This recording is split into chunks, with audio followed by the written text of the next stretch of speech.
Está muy fuerte la presión que están haciendo desde la mafia, tanto en sus terminales judiciales como en sus terminales mediáticas y políticas, para tratar de frenar este pedido de juicio político, lo cual da cuenta en primer lugar de que tan testimonial no es, los preocupa y mucho, de hecho ayer hubo gobernadores que terminaron haciendo unas piruetas más que extrañas para justificar un cambio de posición que no tiene otra explicación, justamente que estos aprietes.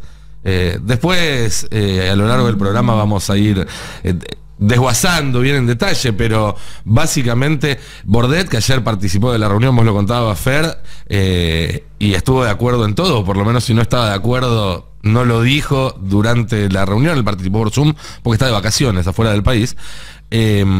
Finalmente terminó pidiendo que se retire su firma del comunicado, una vez que ya se había impreso.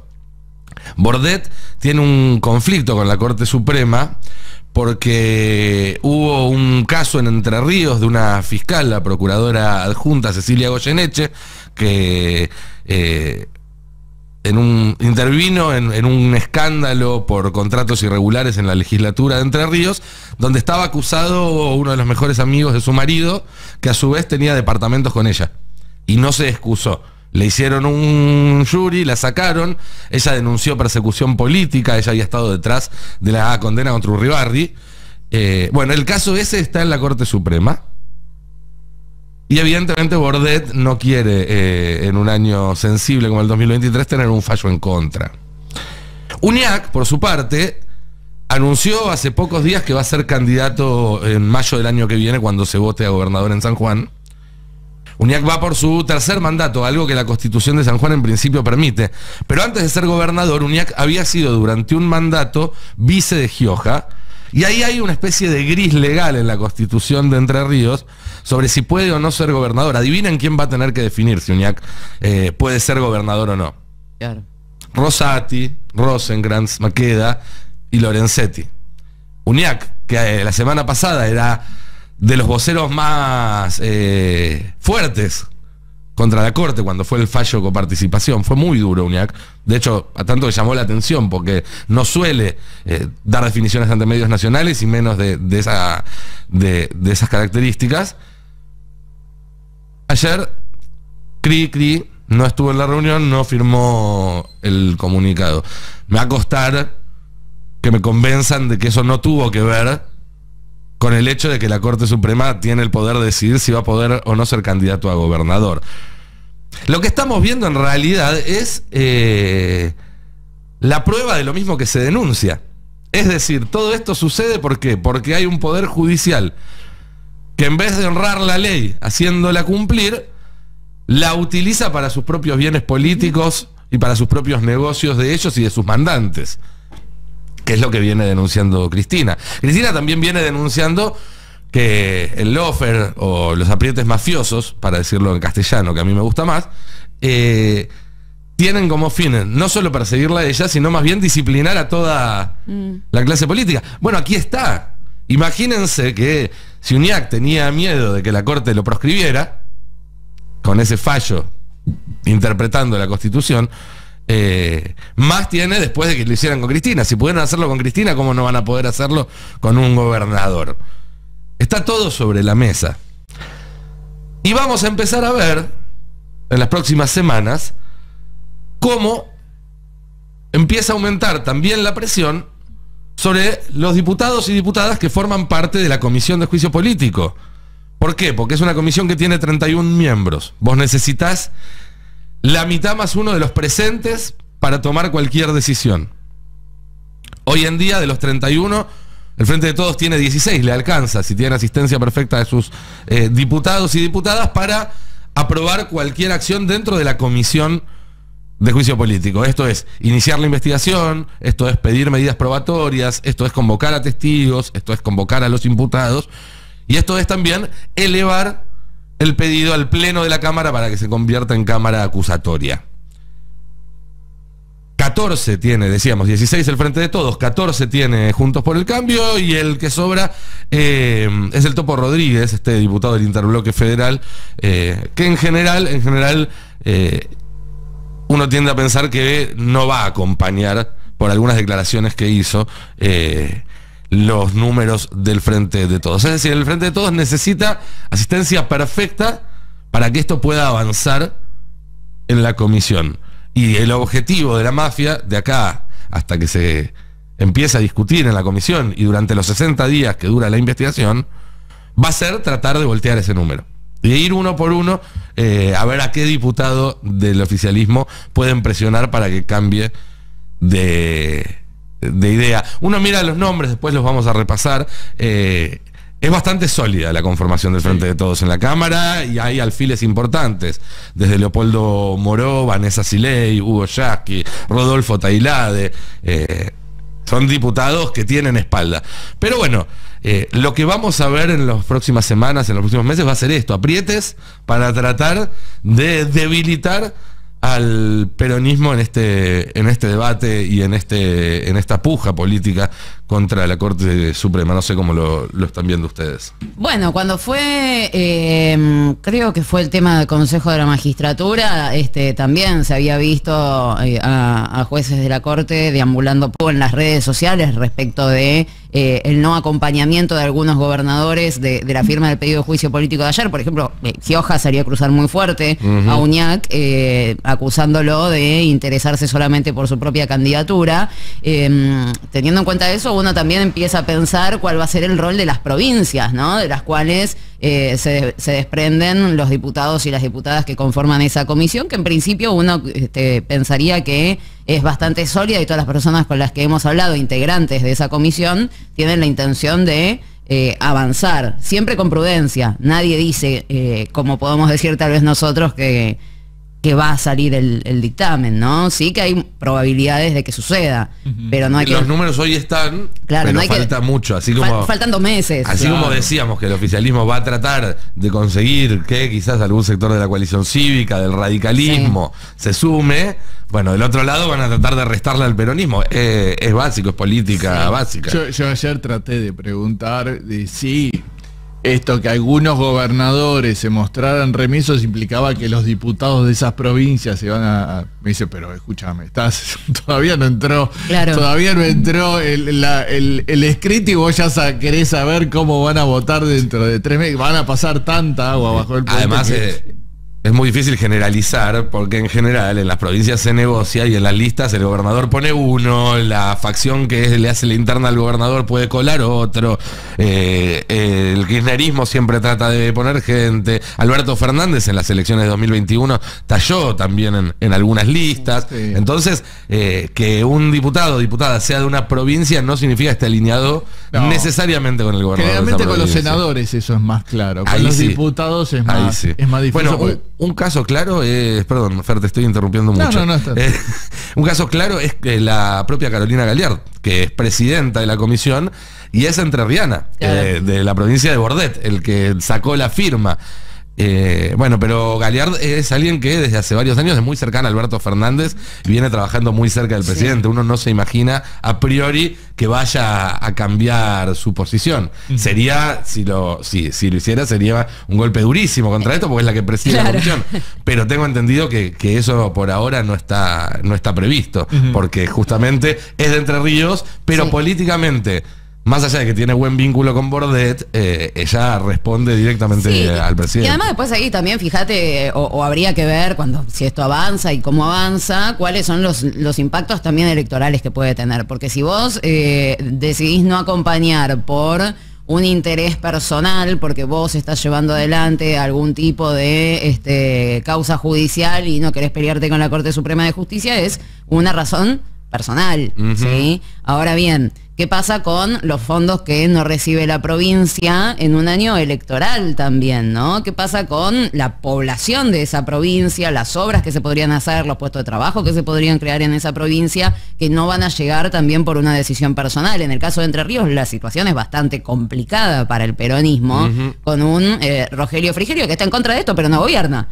¿no? Y podría llegar a gobernar el año que viene si no se hacen las cosas bien. Entonces también habría que pensar en eso más allá del interés personal de cada uno de los dirigentes. Sí, y también, vemos ahora este esfuerzo, ¿no? Y esta matemática de la unidad y la unanimidad que necesitas para el juicio político en el Congreso como un desafío que decías, Nico, recién. Hay que reconocerlo, y le reclamamos mucho a Alberto Fernández que se tomen medidas. Se está tomando una medida sin haber hecho lo mismo que hizo el mismo Rosati, que es decirle a otro poder: tenés un plazo para resolver esto, un plazo imposible, operarlo por atrás, se supo en los chats con parte de la oposición, y vencido el plazo que le diste para no poder cumplirlo, ocuparle el lugar en el Consejo de la Magistratura, ¿no? Me parece que ahí también hay que seguir reconociendo tanto a Alberto como a Cristina que, a pesar de los ataques opositores, logran seguir sosteniendo la institucionalidad. Bien, vamos a consultarlo sobre este tema al gobernador de La Rioja, Ricardo Quintela, que ya está en línea para la primera entrevista de esta mañana. Gobernador, muy buen día. Acá Nicolás Lantos con el equipo de Navarro 2023 en el Pase con Caballero de Día y toda la audiencia del Destape escuchándolo. ¿Cómo está? ¿Cómo estás, Nicolás? Buen día. Bien, muy bien. Bueno, estábamos hablando recién de los aprietes que está habiendo por parte de un sector del Poder Judicial, de la oposición, para tratar de debilitar este avance en el juicio político a los jueces de la Corte que ustedes anunciaron ayer. Quería preguntarle si usted en persona sufrió algún tipo de apriete, de presión, o si conoce de que haya pasado algo similar con colegas suyos.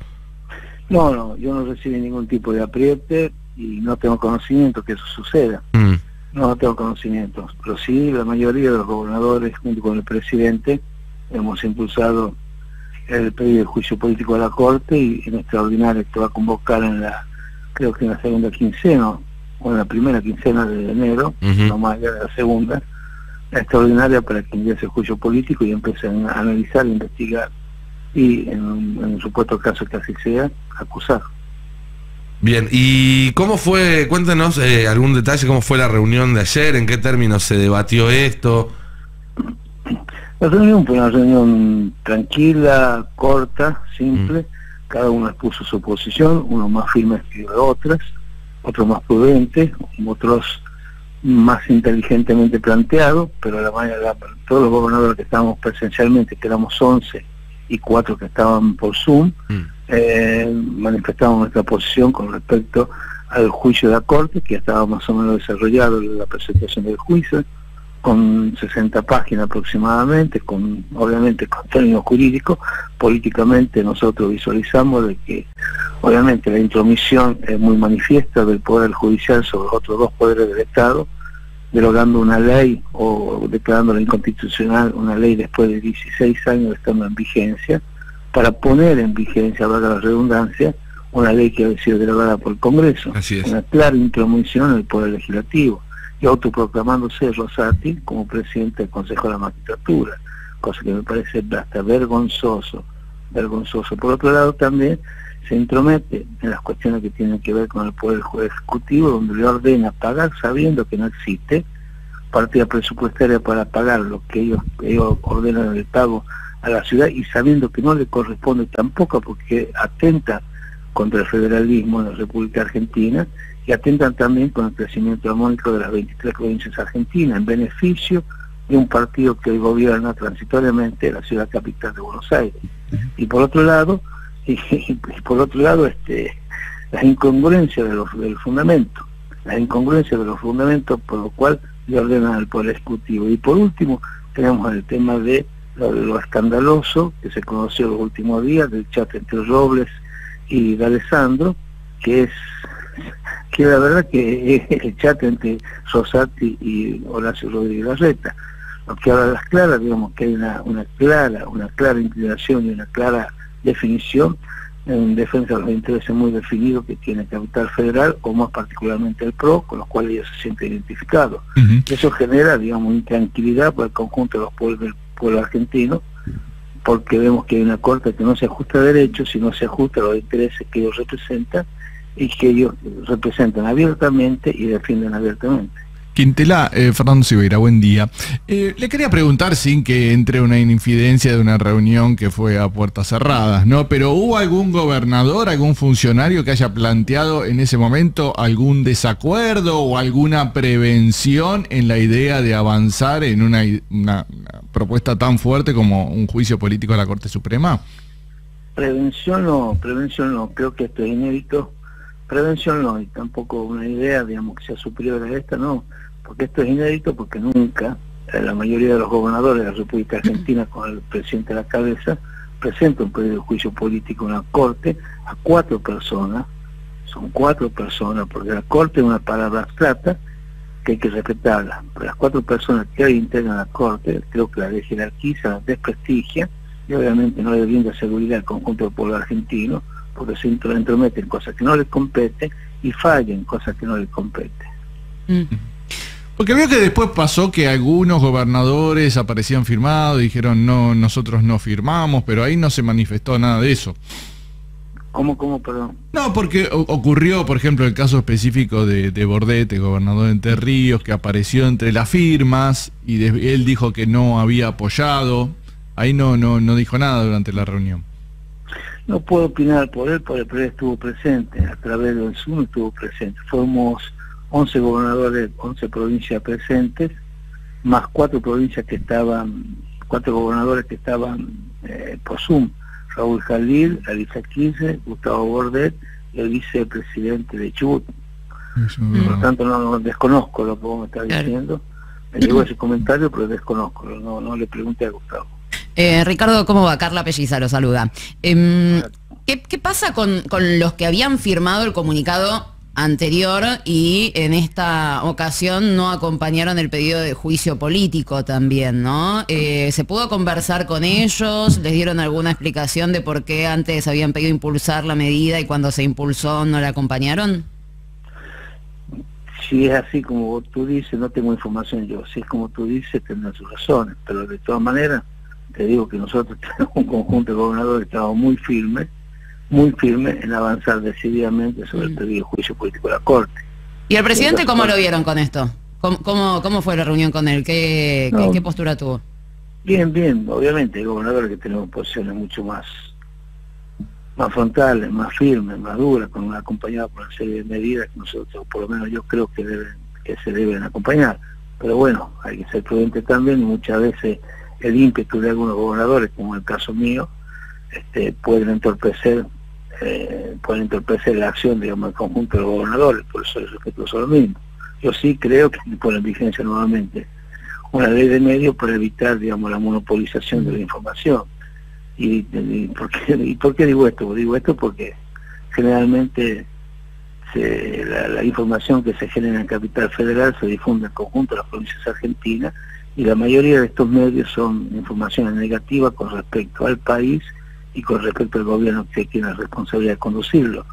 Por lo tanto, lo que yo planteo es que hay una suerte de intoxicación informativa que intoxica no solamente la cabeza, sino el corazón y el espíritu de todos los argentinos y las argentinas. Estamos planteando la necesidad de poder mostrar a todo el país de que provincias como la nuestra, o como todas las provincias argentinas, tuvimos un crecimiento y una recuperación, digamos, para tratar de achicar la asimetría. Yo siempre pongo de ejemplo, 360 viviendas en el gobierno de Macri, 4.250 en el gobierno de Alberto Fernández. Todas las obras paradas en la época de Macri, 5 obras reactivadas que las paró Macri el 10 de diciembre, que son varias veces millonarias, y por otro lado generadores de puestos de trabajo y de desarrollo y crecimiento para mi provincia. Gasoducto, el cruce de La Rioja Chilecito por el Velasco, el cruce de las Padrecitas hasta el dique de los Sauces, que son obras de alta montaña, el tema de la línea del 132 que le va a permitir tener energía a los llanos riojanos para poder desarrollarse. Si nosotros no tenemos, digamos, un gobierno que nos ayude a desarrollar nuestra provincia, es muy difícil que se desarrolle. Y gobiernos como el de Macri lo que hicieron fue generar un retroceso de 4 años.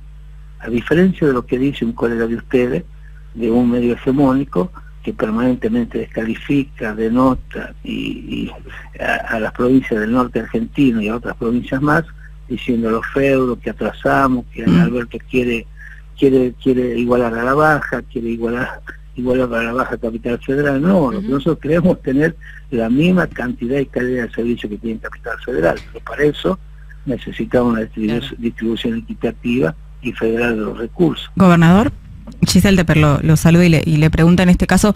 Cristina Fernández de Kirchner habló hace algunos días sobre la importancia del próximo 24 de marzo trabajar sobre la idea de 40 años de democracia sin mafia, ¿no? Y la pregunta entonces tiene que ver con cuál considera que es la importancia de la movilización popular en las calles y en distintas formas de expresión para acompañar este movimiento del pedido de juicio político a la Corte. Yo estoy totalmente de acuerdo con la movilización popular, estoy totalmente de acuerdo con la movilización popular que se movilice con respeto, pero con mucha firmeza, solicitando el apartamiento de estos 4 señores que han desjerarquizado la Corte, que han desprestigiado, que no tenemos seguridad que una Corte objetiva, proba, honesta y transparente, no tenemos, y que se ajuste a derecho, que respeten la Constitución. Los primeros que violan la Constitución son los actuales integrantes de la Corte. Por lo tanto, nosotros vamos a apoyar decididamente esa movilización, vamos a acompañar fuertemente la eliminación del sistema mafioso, que fue todo conocido, porque los chats que se han distribuido, que han salido a la luz, independientemente del origen de esos chats, son verídicos, son reales, ninguno de los actores lo ha desmentido. Es imposible en cualquier país más o menos normal. Lo que ha sucedido con Agua Escondido es escandaloso. Y lo que ha sucedido en el chat entre Robles y de Alessandro es más escandaloso todavía, porque es el presidente de la Corte con el jefe de la ciudad de Buenos Aires. ¿Qué más pruebas quieren? Entonces lo que creemos nosotros, vemos que decididamente el pueblo argentino tenemos que tomar conciencia que así ni de uno ni de otro lado tienen que ser totalmente imparciales los jueces que administran justicia en el país. Estamos hablando con el gobernador de La Rioja, Ricardo Quintela. Gobernador, quería preguntarle también respecto a otra vía que se está siguiendo, que es la vía penal. Ha habido denuncias de su colega Zamora de Santiago del Estero. Tengo entendido que otros gobernadores también están evaluando hacer lo propio. ¿Cree que deben iniciarse investigaciones penales contra los jueces de la Corte, contra funcionarios del gobierno de la ciudad, contra los jueces y fiscales que aparecen en estas filtraciones? Sí, porque son hechos delictivos muy flagrantes. En el transcurso de esta semana se van a hacer distintas presentaciones contra Alessandro, contra Robles, contra Rosati, contra los jueces, contra los magistrados que fueron al Agua Escondido, porque además de eso nunca nos hemos preguntado cuál fue el motivo. No eran vacaciones, me parece a mí, era tratar de juntarse para poder elaborar cuál es la estrategia para seguir debilitando un gobierno, para tratar de lograr el objetivo, que era producir un golpe al gobierno constitucional de Alberto Fernández. Esta es mi impresión, ¿no? Ya hubo un gesto por parte de Robles de no acatar una orden de la justicia federal cuando se negó a entregar su teléfono y otros aparatos que utilizara para comunicarse.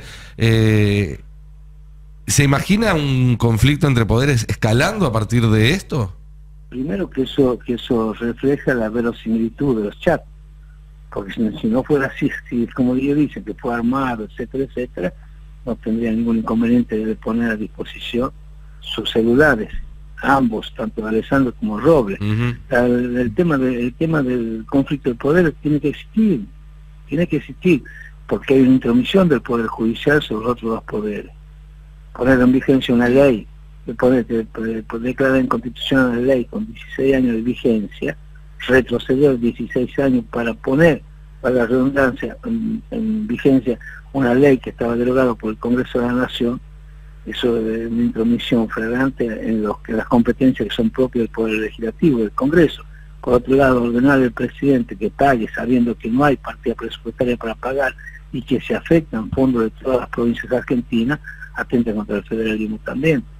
Por lo tanto, digamos, obviamente que esto no puede quedar así, y no es que la Corte sea una cuestión absolutamente impoluta que no se la pueda tocar. Claro que se la tiene que tocar, porque son 4 hombres que no tienen demostrado ni ética ni moralmente las condiciones suficientes para estar en su lugar. Claro.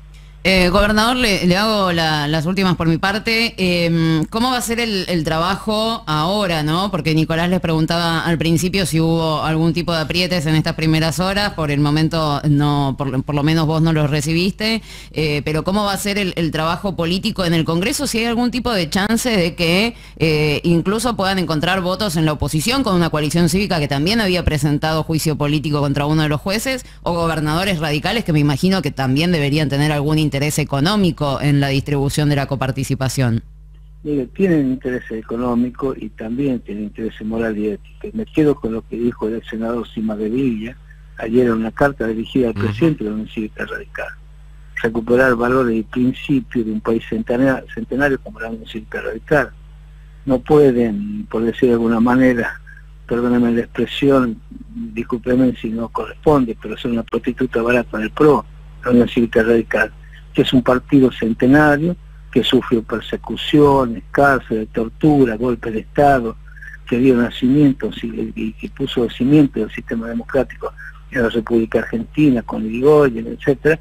No puede ser, digamos, que sigan siendo la cola del ratón, digamos, del PRO. Creo que va a haber un momento de reflexión, de análisis y de decisión de la Unión Cívica Radical, de poder discutir con el Movimiento Nacional Justicialista de qué manera garantizamos que el sistema democrático se perfeccione y se consolide en el país, y de qué manera entre los 2 partidos mayoritarios juntos podemos desterrar este sistema mafioso que impera hoy en la República Argentina, sustentado, avalado y protegido por algunos medios de comunicación que también, hegemónicos, que también son intereses muy puntuales, que ellos defienden justamente para preservarse la impunidad y las inmunidades que ellos quieren. Gobernador, como siempre, muchísimas gracias por su tiempo y con esta charla con el Destape.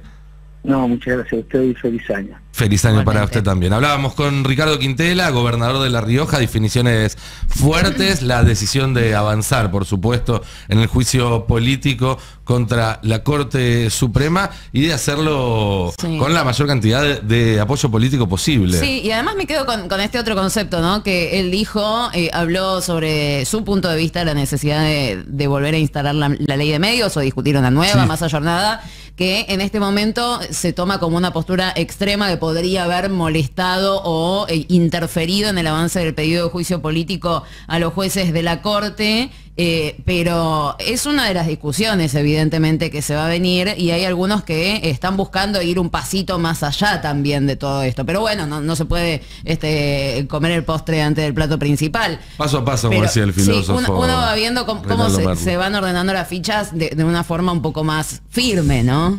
Sí, ahí comentó que había algunos gobernadores como que iban un poco a la vanguardia, ¿no? Está claro que uno es él, el otro es Kicillof, Capitanich y Gerardo Zamora, que en esto han tomado, especialmente Zamora, ¿no? Llamó la atención, ayer volvió a hablar ahí en la Casa Rosada, ha tomado un gran protagonismo. ¿Tendrá que ver con también alguna idea de nacionalizar su imagen de cara a las elecciones? Sí, por ahí.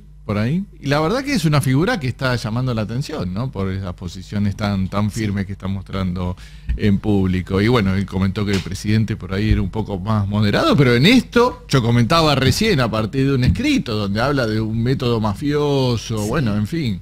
La verdad que fuerte la decisión que ha tomado y este acompañamiento de los gobernadores. Es fuerte, digo, a nivel institucional lo que está pasando no tiene muchos antecedentes, lo mencionábamos el lunes, está el antecedente de Néstor Kirchner y está el antecedente de Juan Perón, nada más y nada menos, digo, de presidentes que inicien ellos, por iniciativa de ellos, juicios políticos no contra un miembro de la Corte por algo puntual, sino contra la Corte como dispositivo de poder. Sí, tampoco tenías antecedentes de una Corte que un presidente quiera armar en parte por DNU, ¿no? Digo, por Mauricio Macri. O sea, estamos en una Corte que tiene ya las características de la mafia impresas, no digo de entrada, porque en el ADN, no, claro, digo, pero algo porque si bien obviamente, bueno, sabemos, no se pudo, fue rechazado, pasaron por vías parlamentarias, sigo remarcando que hubo objeciones, de todas maneras, a las presentaciones que se hicieron de Rosenkrantz y Rosati,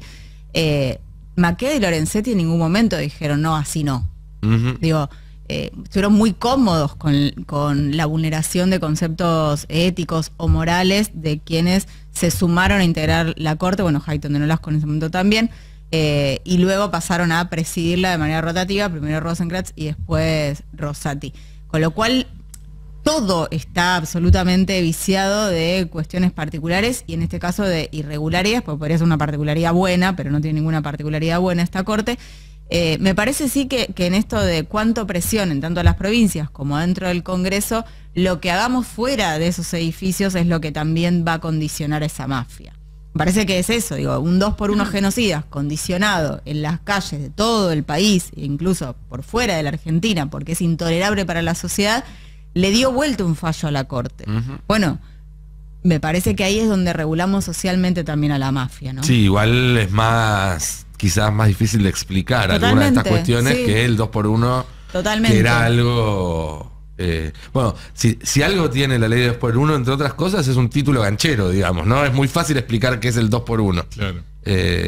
Más allá de que además aludía a la dictadura, donde en ese entonces, ya pasaron 6 años, había un consenso muy fuerte. Yo no sé si hoy un fallo similar tendría la misma respuesta. Bueno, a ver, tenemos una sociedad con el tejido social roto por un aislamiento de pandemia después de un macrismo. Eso es una base ya distinta a lo que puede ser una movilización popular. Venimos como de falta de entrenamiento en el último tiempo, de masivas movilizaciones tal vez, que veníamos teniendo otro tiempo, más allá de las que hay y existen. Pero sí hay algo que tiene que ver con, claramente en ese momento salieron hasta los hijos de los genocidas a estar en contra de la Corte. Así es. Me parece que el movimiento, más allá de que no somos quienes más ejerzamos el marketing como sí lo hace el macrismo, claramente ahí era mucho más fácil de explicar. Ahora, la explicación que venimos exigiendo y exigiéndonos de alguna manera es: esta Corte está contra vos.